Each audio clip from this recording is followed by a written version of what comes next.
Welcome to the Bracket Factory and welcome to the latest thrilling episode, and we're back on the big V12 special project. Now if you watched the last episode you'll know that I had to do some fairly major surgery to make space for the gearbox.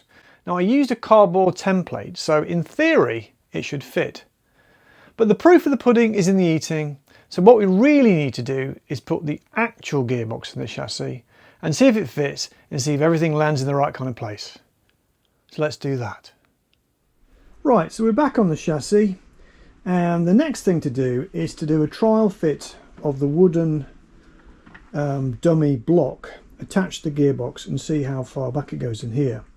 But actually, regardless of whether it fits in here or I need to remove more of this, I've decided how I'm going to support the engine here. So this is a pretty critical / very critical point, because centre of gravity of the whole thing almost is going through this point. You've got a gearbox hanging off here.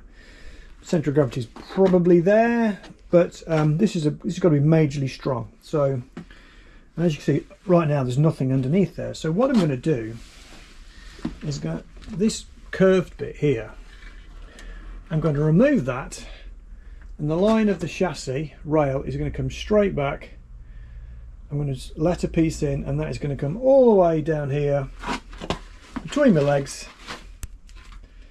straight down to there.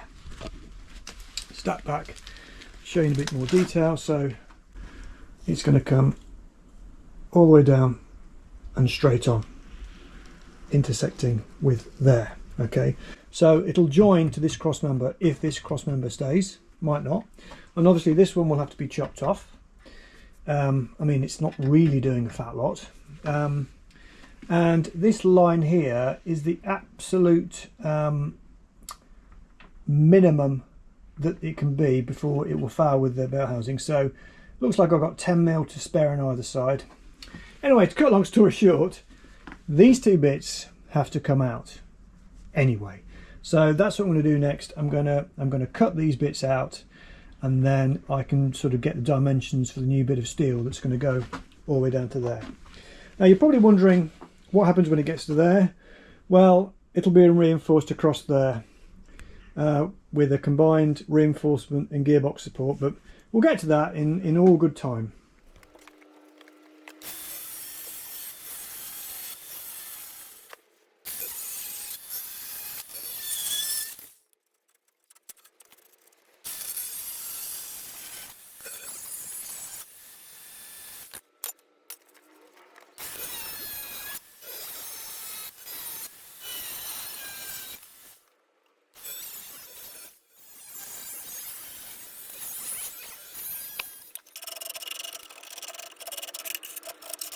Right, this is now all being chopped out, and the Warren girder has been chopped out, which is this sort of zigzag lattice, and we can see what's going on. Now this is the front section of the cruciform, and you can see that it's been riveted and welded, but not much weld, more rivets, and it goes all the way to the front and it's riveted there, and the rivets also form the front suspension mount. So I'm obviously not going to do anything with that. So in fact what's going to happen is this piece of chassis is going to stay in because it's double thickness and it's nice and strong, and the new piece of chassis is going to slot into here and extend probably up to about there. So it's going to have to be tapered up and fit into there, and it's going to run backwards. So now we need to do the same sort of thing to the other side. We need to cut out the Warren.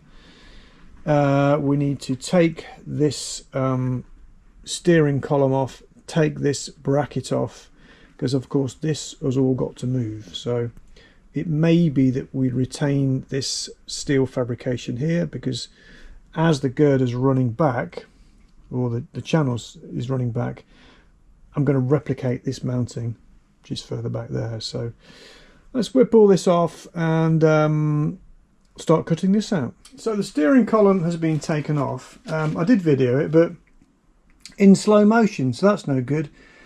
Took the arm off, which is connected to the drag link. This bracket is very nice in that you can adjust the angle of the steering column anything you want. It's just tightened up tight.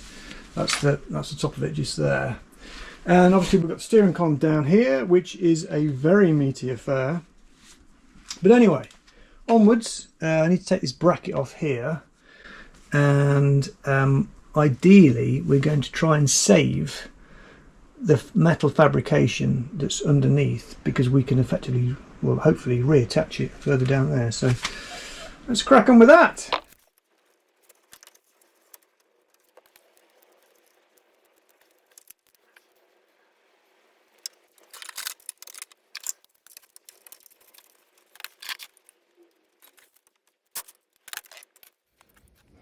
So stuff like this is really nice. I'm obviously going to reuse that. Absolutely fantastic, isn't it? So this is going to go further back here somewhere.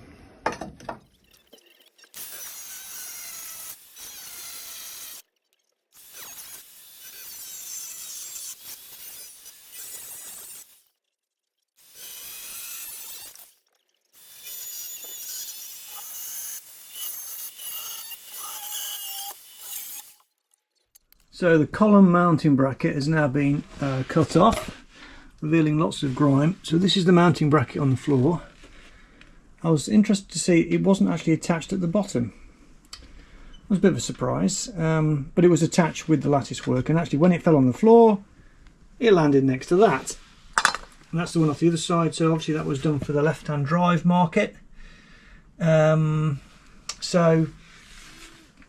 far so good. I need to chop that off now. And this is a bit trickier because I've got this dirty great big boss.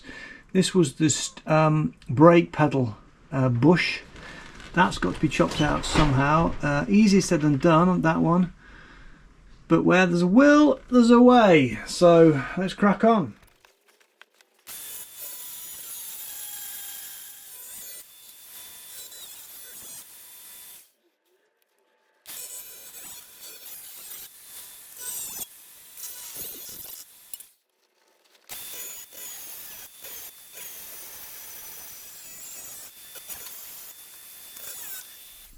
Right, some more chunks of chassis removed, taken off this big boss.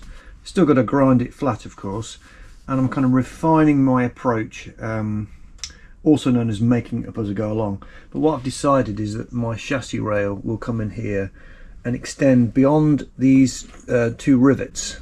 You can't really see them there, but on this side you can see a rivet there and a rivet there. That's a bolt. So it means I've got to remove these two rivets. Now, removing these rivets is easier said than done. So if anybody gives you any advice about removing these rivets and says just drill them out, they've clearly never done it before, because you don't just do anything with these rivets. There's a whole variety of tools that come in handy to get these out. So there's a bracket I need to remove. Actually, there's a few brackets. We've got these brackets here. These have all got to come off. These rivets are enormous and difficult to get off. I've already taken one rivet out there. There's another one there. So what I'll do is a quick demonstration on what I've found to be the easiest way to remove these rivets, and I'll show you by removing this bracket. So step one is to remove most of the bracket. You don't have to. If you want to save it, you can do this without removing the bracket, but it's easier if you just take the guts of the bracket off. So I'm going to take this bit off.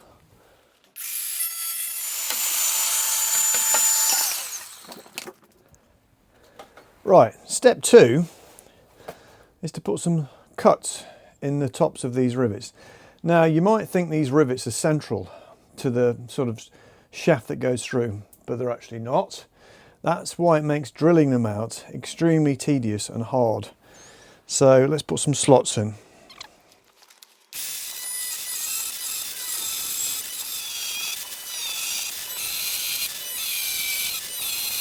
Right, you probably guessed what's coming next, but now it is time for the secret weapon. And this is the secret weapon. A chisel. And it's been ground, clean it off a bit,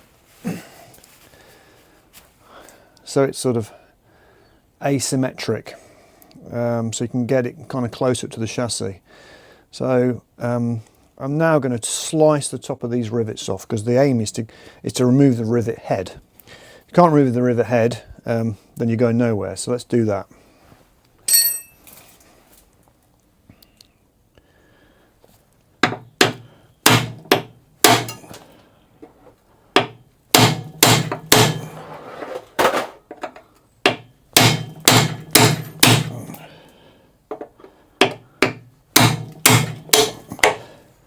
And it's as easy as that. It's child's play.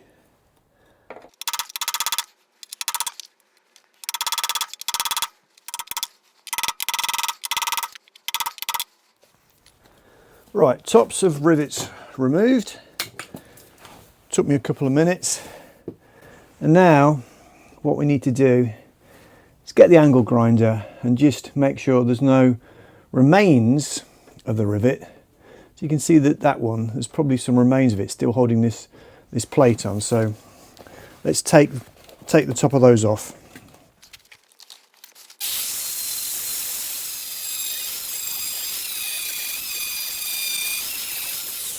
Right, now these plates should hopefully pop off quite easily. We shouldn't have to hit it too hard.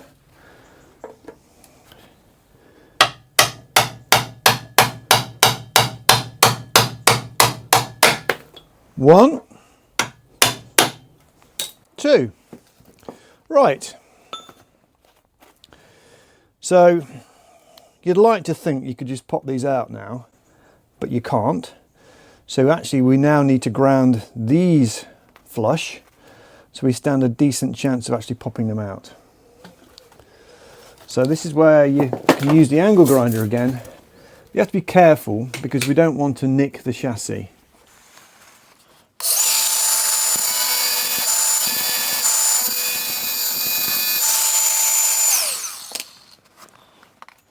Right, went and sharpened my chisel.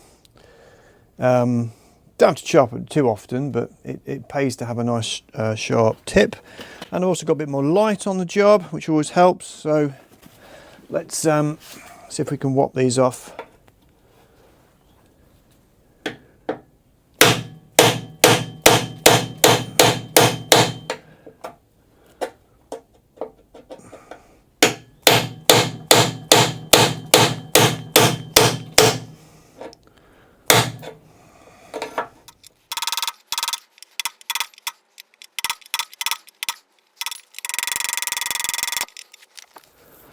Right, next step is to take flush again with the angle grinder. So obviously now you're grinding the actual chassis rail, so don't get carried away.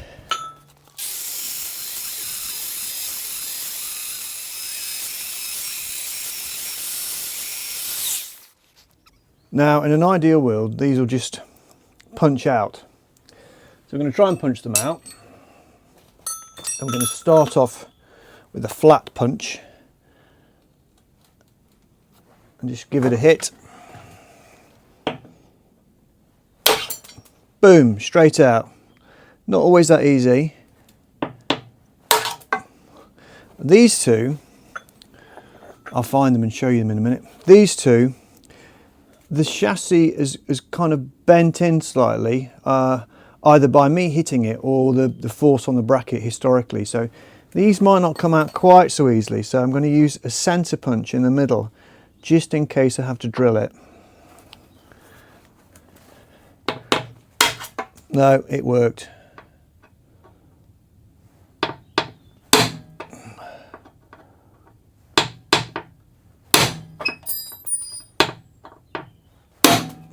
And they're out. So let's retrieve them and show you what they look like. So these are the rivets. This is the back of the rivet, and this is the machine part. So they're heated up, pushed through from behind, and then riveted from the other side, which means that the dome's shape, which we've removed, isn't always central. So that's why drilling them out is just an absolute nightmare, because you don't know that you're drilling through the center line. So there you go, 4 rivets removed in about 8-10 minutes or something like that. So that's the easiest way I've worked out how to remove rivets, but if you know of a better way, then I am all ears. Right, so I'm going to remove a few more of these brackets. Dirty great big thing there. I might whop that one off as well. I might whop that one off, but we want to get ready for the main event, and the main event is to take that gearbox off, stick it on that wooden block, and stick it in here. But in order to do that, we're going to have to have some temporary chassis rails, otherwise there's nothing to actually hold the whole thing up. So that's where that piece of wood comes in. Right, a bit of debracketing later, and also a bit of a clear up. We can now start to focus on getting these rails in here. So let's just stick a straight edge on there and see what it looks like. Right, I've got a straight edge on there, and now we can actually see that the rail actually kicks up towards the front. So it's horizontal to pretty much there. So our rail will be horizontal from there to here, and then it will kick up slightly, and it's going to go all the way to about here, possibly a bit further, possibly here. We've got a rivet there, so we might take that out. So about there. So we're obviously going to have to do something to this, so let's sort that out now.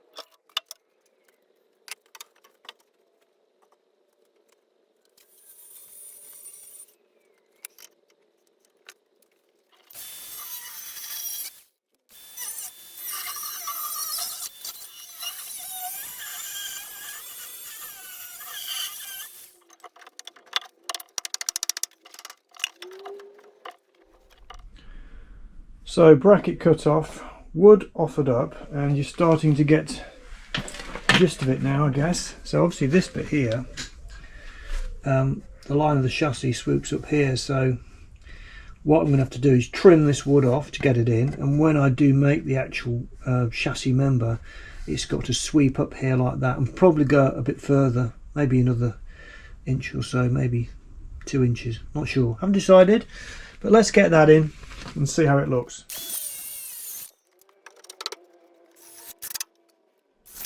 So we've got one in, it's looking quite good, and we now need to put the other one in.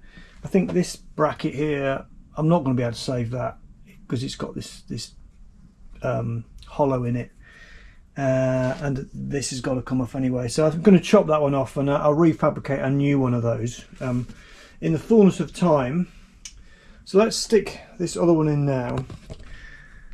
And if by any chance you've tuned into this video halfway through, just to reassure you, this is temporary. These wooden chassis members aren't the final chassis members. This is all part of the mock-up process, so let's crack on. Right, the other chassis rail is in, and you can start to see what it's looking like. It's looking like an enormous grey hole, that's what it's looking like. So let's drop in the block and see how it looks.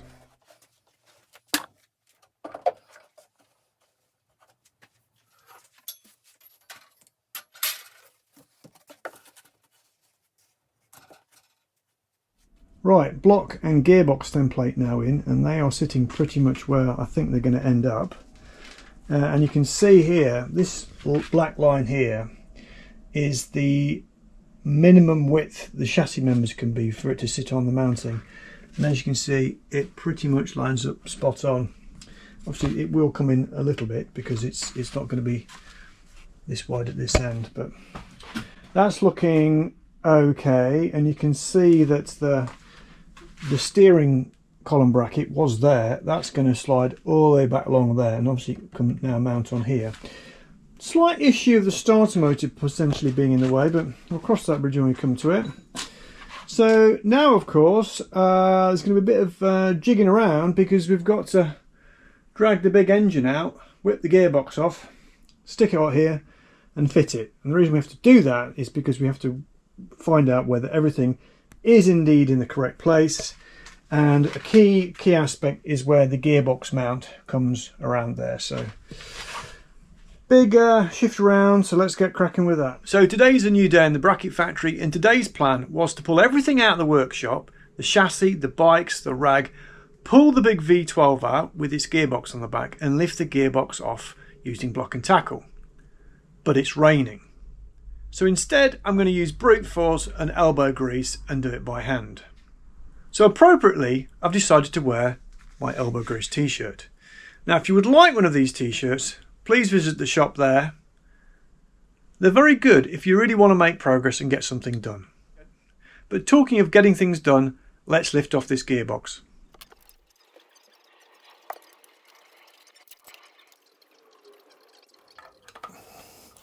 Right, last bolt, and it will start to lower down now. Right, let's see if I can pull it off.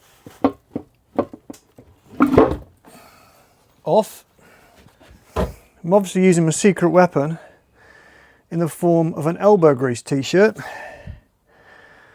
So, you know, how heavy can this be? It's only a Rolls Royce gearbox.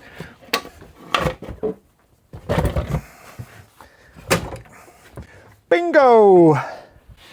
It's off! It wasn't too bad, was it? No discs slipped, hopefully. Right, sitting there quite comfortably. Right, gearbox is off, but now of course we need to remove this adapter ring because we need to mark it up and drill it on the wooden block. So let's whip that off.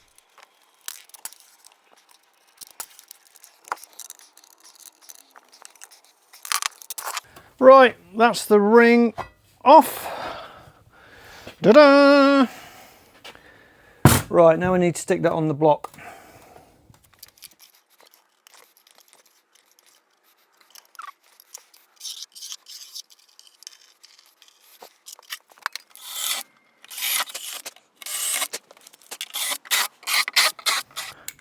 So one more hole needed because the gearbox input shaft goes through there. So let's put a little hole in there.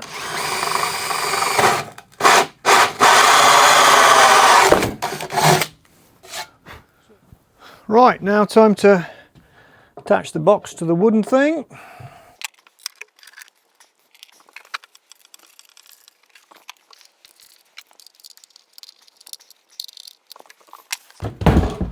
Right, one more to do, but we're getting very close to dropping it in the, or trying to drop it in the chassis.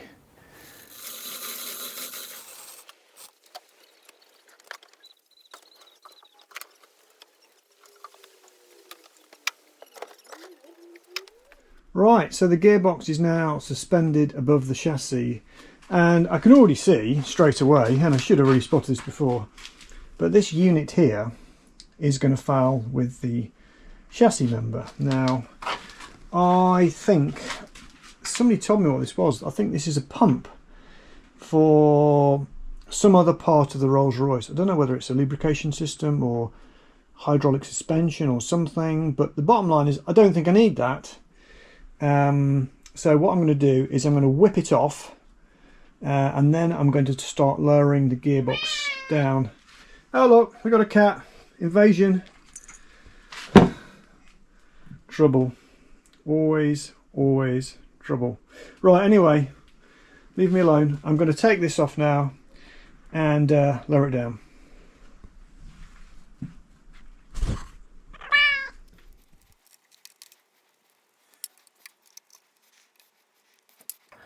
I have to say, this Rolls Royce, 1930s Rolls Royce engineering is rather splendid. They don't make them like they used to, you know.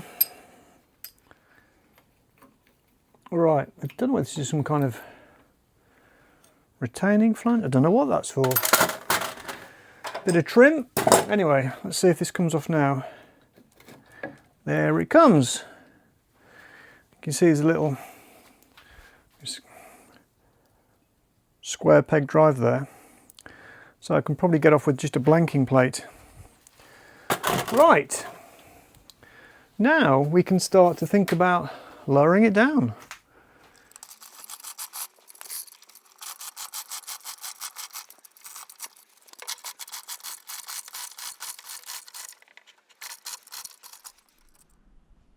Right, it is lowered in situ. It's looking pretty good so far, but of course I can't take this off yet because the whole gearbox will tip backwards and the block will fly up. So I've got to rig up some kind of support there. Once I've done that, I can take all this lot off and we can review the situation with the help of the cat. So it is in. I've supported the back of the gearbox with this bit of timber and a ratchet strap. First impressions are that I like it. My servo mechanism is in the vicinity of my brakes, if they stay there.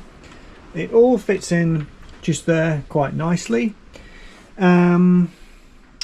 We do have one snag, Houston, and that is the angle of the prop shaft down to there is going to be steep, probably too steep. So either I have a different back axle, which might not be a bad idea, and or I lower the whole engine gearbox assembly, which I could do, of course.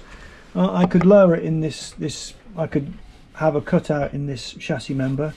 Obviously have to reinforce it, and probably beef it up underneath.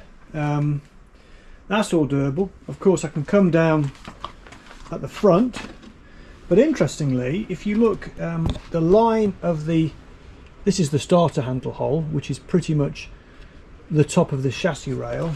That corresponds with the output shaft here, top of the chassis rail. So the axis of the engine is pretty much as it was before. But the prototyping continues, and what we need to do now is put the steering column in. Obviously we're defined by where the gear lever is.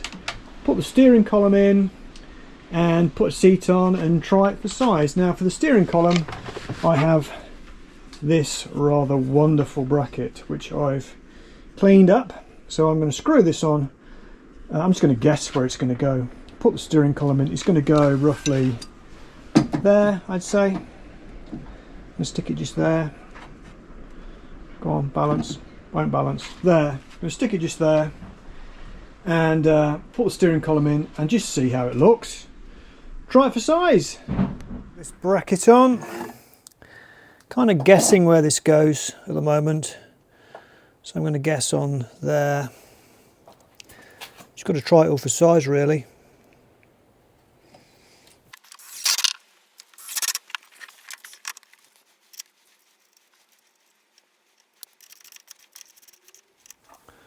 So we're going to climb aboard for the first time.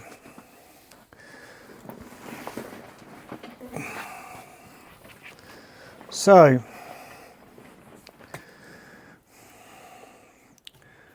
gears, a little bit of a reach forwards, but not too bad.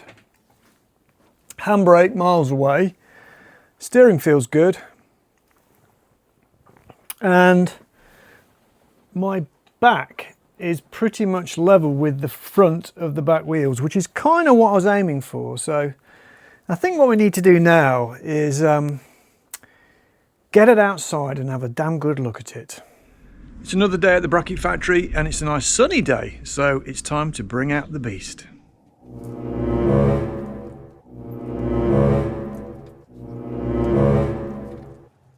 So here she is in all her glory.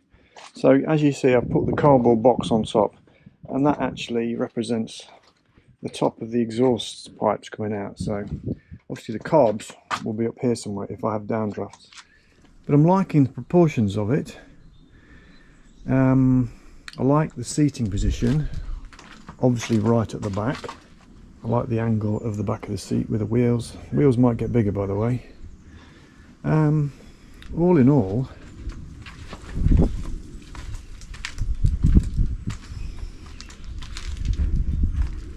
I'm quite happy with that. Quite happy with that. So just checking it at all angles, making sure that I like it. So far I'm liking it.